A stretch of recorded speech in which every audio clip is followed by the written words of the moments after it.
마태복음 1장 18절로 25절 말씀 제가 봉독하겠습니다. 예수 그리스도의 나심은 이러하니라. 그의 어머니 마리아가 요셉과 약혼하고 동거하기 전에 성령으로 잉태된 것이 나타났더니 그의 남편 요셉은 의로운 사람이라 그를 드러내지 아니하고 가만히 끊고자 하여 이 일을 생각할 때에 주의 사자가 현몽하여 이르되 다윗의 자손 요셉아 내 아내 마리아 데려오기를 무서워하지 말라. 그에게 잉태된 자는 성령으로 된 것이라. 아들을 낳으리니 이름을 예수라 하라. 이는 그가 자기 백성을 그들의 죄에서 구원할 자이심이라 하니라.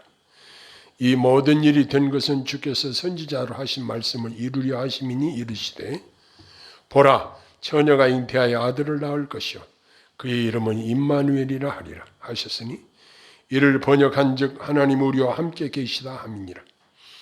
요셉이 잠에서 깨어 일어나 주의 사자의 분부대로 행하여 그의 아내를 데려왔으나 아들을 낳기까지 동침하지 아니하더니 나음의 이름을 예수라 하니라.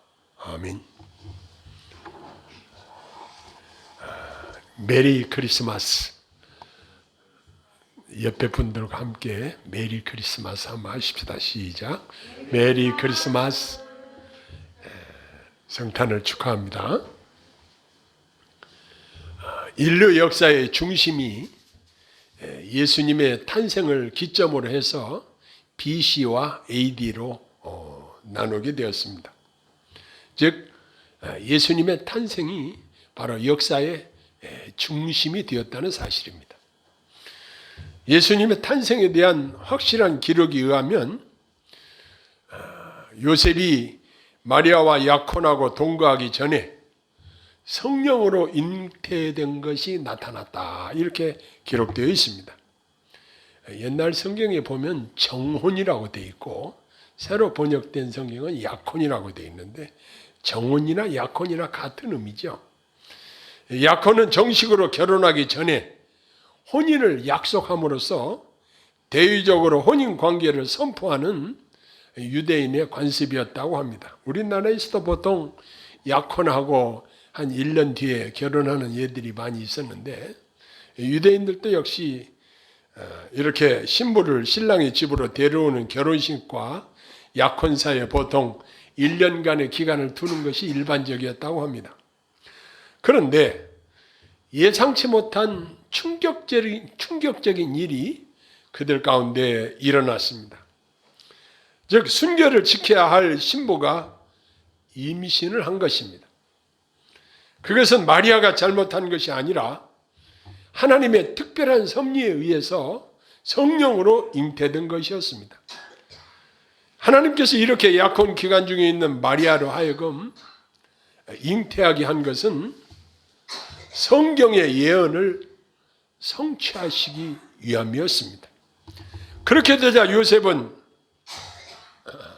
저를 드러내지 않고 가만히 끊고자 하였다고 기록하고 있습니다. 그 당시 요셉은 이 사건을 두 가지 방법으로 해결할 수 있었습니다. 먼저는 마리아의 임신 사실을 사람들에게 말해서 돌에 맞아 죽게 하든지 하나는 이혼 증서를 써 주고 내보내는 것이었습니다. 이 중에 요셉은 두 번째 방법을 쓰고자 했습니다. 조용히 관계를 끊음으로써 해결하려고 했습니다. 20절에 보니까 주의 사자가 요셉에게 현몽하여 이르되 다윗의 자손 요셉아 네 아내 마리아 데려오기를 무서워하지 말라. 그에게 잉태된 자는 성령으로 된 것이라 라고 했습니다. 하나님께서는 예수 그리스도를 요셉의 약혼자인 마리아를 통해서 태어나게 하심으로 다윗의 후손으로 태어남과 동시에 성령으로 잉태케 하심으로 그리스도를 인간의 원죄와는 전혀 무관한 아무 죄성이 없는 거룩한 신성을 지닌 존재로 태어나게 하신 것입니다. 그러므로 인류에 대한 구원 사역을 감당하기 조금도 부족함이 없도록 하나님이 이렇게 설계하시고 친히 그렇게 이루신 것입니다. 전능하신 하나님 혼자 이 우주 만물을 창조하신 것이 아니라 창세기 1장에 보면 하나님의 신은 수면 위에 운행하시니라, 이렇게 창조의 사역에 분명히 기록하고 있습니다. 하나님의 성령께서는 이 우주 만물을 창조하실 때도 성부 하나님과 함께 동참하시고 그 사역을 감당하셨다는 사실을 알 수가 있습니다. 그런데 이렇게 전능하신 성령님은 창조 사역부터 시작해서 지금까지 계속 살아 역사하시며 일하시는 분이심을 생각할 때에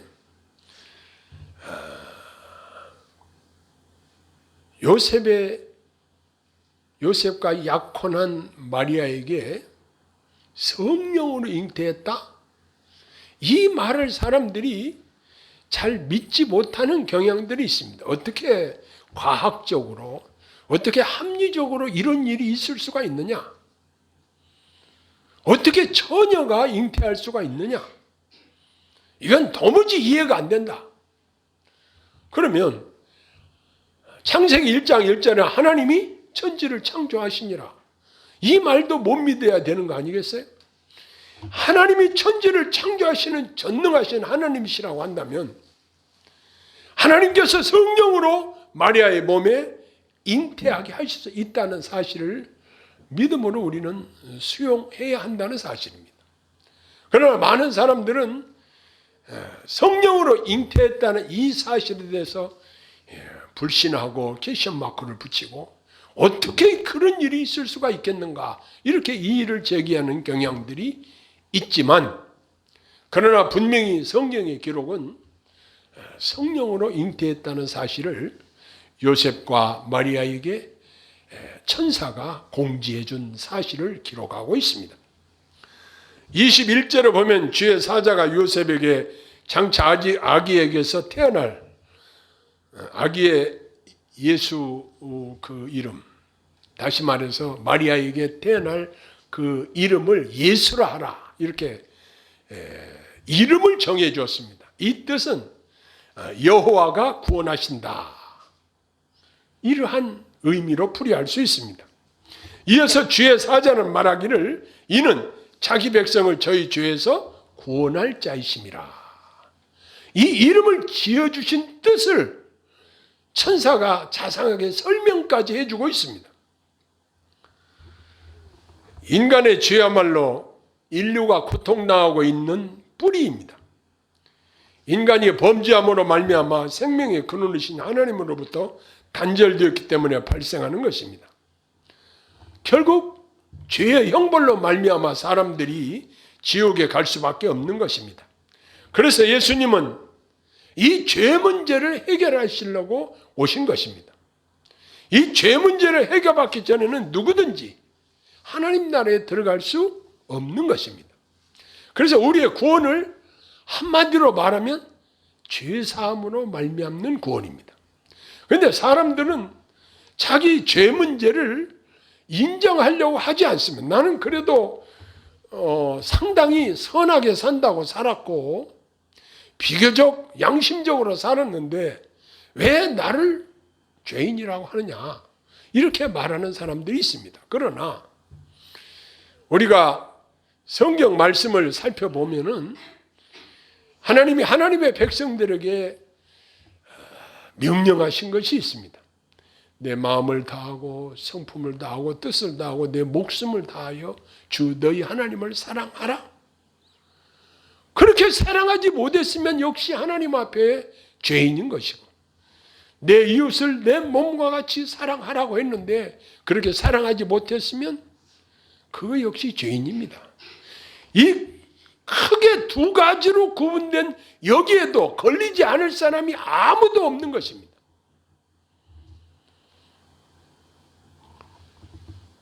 국가의 장관이나 요직들을 임명할 때 보면 인사청문회를 합니다. 그런데 수많은 사람들이 청문회에 보면 얼마나 그 죄 문제로 걸리는 것이 많은지, 이런 죄 저런 죄, 이번 대선을 치르면서도 그렇습니다. 사람들이 얼마나 허물이 많고 얼마나 부족한 점들이 많고 지적할 점들이 많고 죄가 많은지, 이 세상 법으로도 많은 사람들이 지지를 받아서 뽑히는 사람들도 이렇게 허물투성이인 것을 발견하면서 제가 생각하는 것은, 역시 사람들은 모든 사람이 죄를 범하였음에 하나님의 영광이 이르지 못하더니라는 그 말씀대로 다 죄인들이구나, 이것을 실감나게 깨닫게 됩니다. 자, 그런데 우리가 왜 성탄절에 아기 탄생을 기뻐하며 하나님께 영광 돌려야 하는가, 이렇게 질문한다고 한다면, 첫 번째로 그 이유는 바로 저와 여러분들을 죄로부터 구원하기 위해 오셨기 때문에 우리가 성탄절을 축하하고 기뻐하고 하나님께 영광 돌리는 가장 큰 이유가 여기에 있다는 사실입니다. 마태복음 26장 28절에 보면, 이것은 죄사함을 얻게 하려고 많은 사람을 위하여 흘리는 바 곧 피, 언약의 피니라, 이렇게 말씀하셨습니다. 그런데 이것이 그냥 즉흥적으로 된 일이 아니고, 주전 700년 전에 이사야 선지자를 통해서 말씀하신 대로, 보라, 처녀가 잉태하여 아들을 낳으리니 이름을 예수라 하라. 이건 너무 정확한 예언입니다. 창세기 3장 15절에도 여자의 후손으로 오실 예수님을 예언하고 있습니다. 그래서 22절에, 오늘 본문 말씀 22절에 보면, 이 모든 일이 된 것은 주께서 선지자로 하신 말씀을 이루려 하심이니 그랬습니다. 하나님께서는 창세 전에 우리의 구원을 계획하시고 우리의 구원을 이루시기 위해서 예수 그리스도를 마리아의 몸에 자궁을 빌려서 거기에 잉태하게 하시고 그가 태어나게 하시고 결국 그분을 통해서 우리의 구원 사역을 완성하시도록 하나님이 계획하신 대로 그대로 성취하신 사실이 본문의 기록을 통해서 우리가 알 수 있습니다.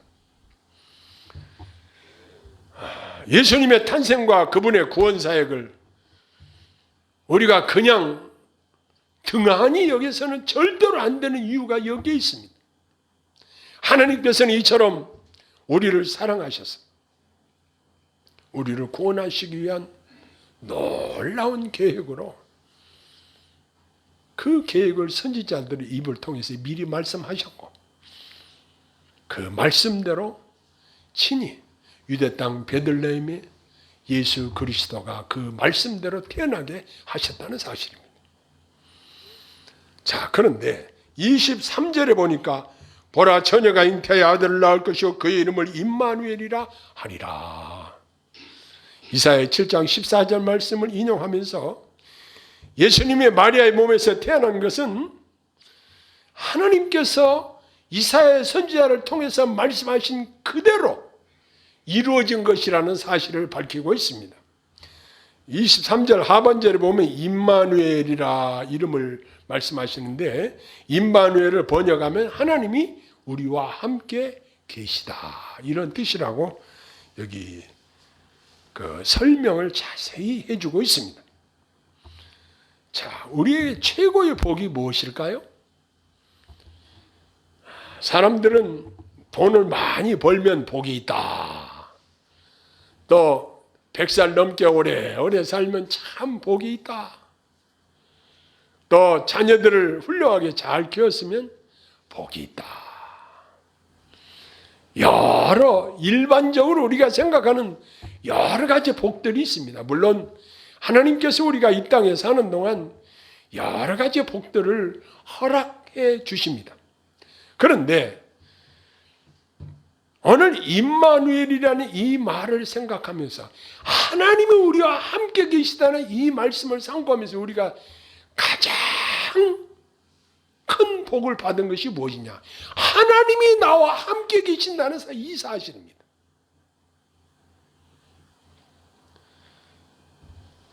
거룩하신 하나님께서 하나님과 인간 사이를 갈라놓는 죄의 소리를 구원하시기 위해서 예수님을 보내셨고, 예수님께서는 임마누엘 하나님으로서 우리와 함께 하심으로 우리의 고통의 문제들을 다 아시고 친히 우리의 무거운 죄짐을 다 짊어지시고 십자가의 속죄 사역을 감당하심으로 하나님의 영광과 복에 참여할 수 있는 길을 마련해 주셨다는 사실입니다. 이렇게 임마누엘, 즉 하나님 우리와 함께 하시는 복을 받은 것입니다. 이사야 선지자는 이사야 41장 10절에 이런 말씀을 하십니다. 두려워 말라, 내가 너와 함께 함이니라. 놀라지 말라, 나는 내 하나님이 됨이니라. 내가 너를 굳세게 하리라. 참으로 너를 도와주리라. 참으로 나의 의로운 오른손으로 너를 붙들리라. 그랬습니다. 요즘 전염병이 창궐해서 하루에도 50명, 100명씩 우리나라에서도 죽어나가고 있습니다. 중증 환자들이 많이 지금 고통을 당하고 있습니다. 가볍게 넘어가는 사람도 있지만 정말 사경을 헤매는 사람들이 너무 많습니다. 벌써 집계가 4,000명을 넘어서 5,000명을 육박하고 있습니다. 사망자가. 너무나 안타까운 일이죠. 사람들은 이 죽음을 가장 두려워하고 있습니다. 그러나 이사야 선지자를 통해서 우리에게 하시는 말씀을 두려워 말라. 놀라지 말라. 왜? 내가 너와 함께 함이라. 모세의 후계자 여호수아에게도 마음을 강하게 하고 담대히 하라. 내가 너와 함께 함이라 그랬습니다. 하나님께서는 이 험악한 세상을 살 때에 전능하신 하나님이 우리와 함께 하신다는 이 사실처럼 우리에게 복된 사실이 어디 있겠는가? 그분이 인간의 몸을 입고 이 땅에 오셔서 우리와 함께 계시고 십자가에 죽으시고 부활 승천하셔서 지금 우리 눈에 보이지 않지 않느냐? 이렇게 말할 수 있습니다. 그러나 예수님께서는 부활 승천하시기 전에 제자들에게 이런 말씀하셨습니다. 내가 아버지께로 가는 것이 너에게 유익이라.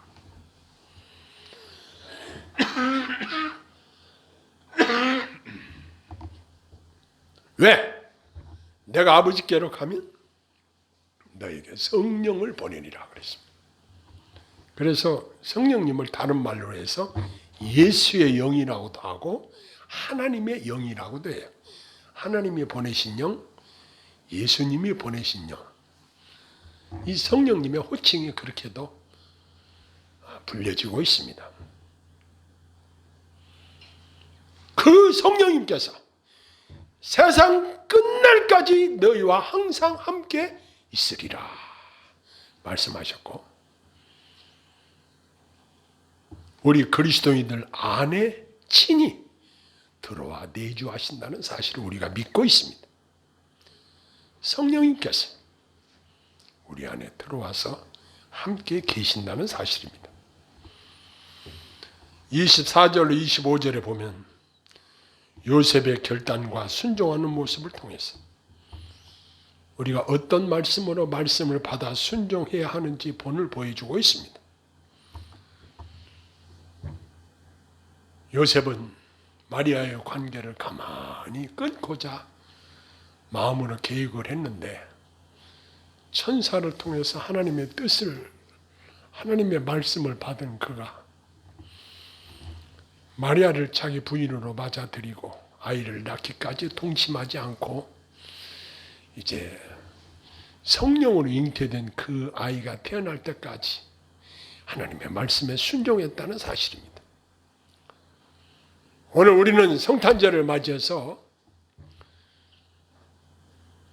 예수님이 나의 죄 문제를 해결하기 위해서 오셨다.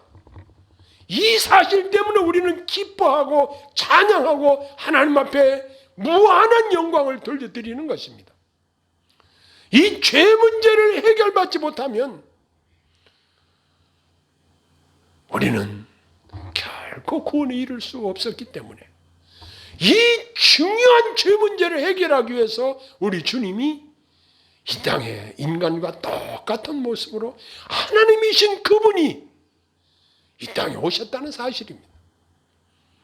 우리 인간의 생각으로서는 도무지 잘 이해가 되지 않는 사건이지만 그러나 하나님이 우리를 사랑하셔서 행하신 이 놀라운 일 때문에 우리는 성탄을 축하하고 함께 메리 크리스마스 하면서 또 축하를 하는 것입니다. 그 다음에 임마누엘 하나님, 항상 나와 함께 하신 하나님, 이제 하나님의 영이 내 안에 들어오셔서 나와 함께 하시고 나와 동행하시고 나를 지켜주시고 내가 믿음을 갖게 하시고 하나님 나라 갈 때까지 책임지시고 우리를 보호하시고 지켜주시고 인도하신다는 사실입니다. 내가 어떤 젊은이한테 전도를 했습니다. 그 사람이 아직 젊으니까 죽음 이후의 천국에 대해서는 별로 관심이 없어요. 그래? 죽음 이후의 천국도 중요하지만 이 땅에 살면서 하나님의 후원을 받고 산다는 것처럼 더 복된 사실이 있는 줄 아느냐? 이야기를 했습니다. 우리가 어떤 어려운 일을 만날 때도 어떻게 합니까? 하나님, 나를 도와주세요. 하나님, 나를 불쌍히 여겨주세요. 왜 그렇습니까? 하나님은 인간의 생사화복을 주장하시는 분이십니다. 그분이 언제나 성령으로 나와 함께 하신다는 이 사실이 우리에게 있어서 얼마나 마음 든든하고 축복된 일인지 모릅니다. 오늘 두 가지만 기억하십시다.